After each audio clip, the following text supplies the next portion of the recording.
یہ ہمارا عقیدہ ہے، ہمارا باور ہے کہ مجلس حسین، ذکر اہل بیت اسی کو نصیب ہوتا ہے جس کو خدا یہ رزق عطا کرنا چاہتا ہے۔ رزق صرف پیسے، مال، دولت اور گاڑی کا نام نہیں ہے، یہ بھی رزق الہی ہے جو ہر کسی کو نہیں ملتا۔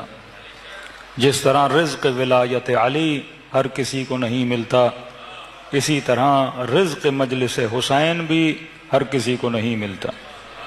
یہ گریہ جو آپ ابھی عبداللہ الحسین پہ کرتے ہیں، یہ بھی رزق پروردگار عالم ہے، اور رزق ملنے کے لیے اللہ کی توفیق کا ملنا بہت ضروری ہے۔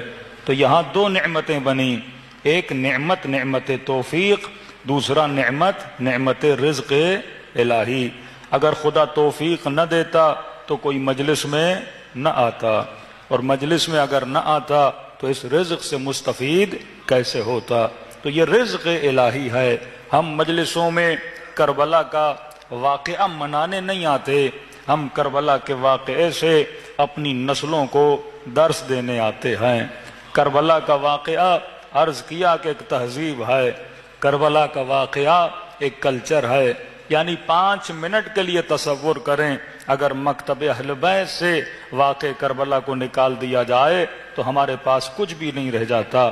یہ کربلا ہے جس نے نسل در نسل فکر علی کو پروان چڑھایا، یہ کربلا ہے جس نے نسل در نسل ہمارے وجود میں محبت اہل بیت کو بھرا ہے۔ واقعاً اگر کربلا نہ ہوتی، اگر یہ ممبر نہ ہوتا، اگر یہ مجلس نہ ہوتی، اگر یہ نشستیں نہ ہوتی، تو یہ دنیا کے تلاطم میں ہماری نسلیں کب کی ختم ہو چکی ہوتی۔ جس طرح دنیا کی نسلیں تباہی اور بربادی کی طرف رواں دواں ہیں، بے حیائی کا عالم ہے، اوریانی کا عالم ہے، بے عفتی کا عالم ہے، غیرت تمام ہوتی جا رہی ہے، اسی طرح اگر یہ فرش عزا امام حسین نہ ہوتا آج حیا باقی نہ ہوتا، اگر فرش عزا حسین نہ ہوتا آج توحید باقی نہ ہوتی۔ تو یہ حسین ہے جس نے لوگوں کے دلوں کو آپس میں جوڑا ہوا ہے، یہ حسین ہے جس نے مومن کو مومن سے محبت کا سلیقہ سکھایا ہے، یہ حسین ہے جس نے ہم نے زندگی کا طریقہ سکھایا ہے۔ تو ہم یہاں قصے سننے نہیں آتے،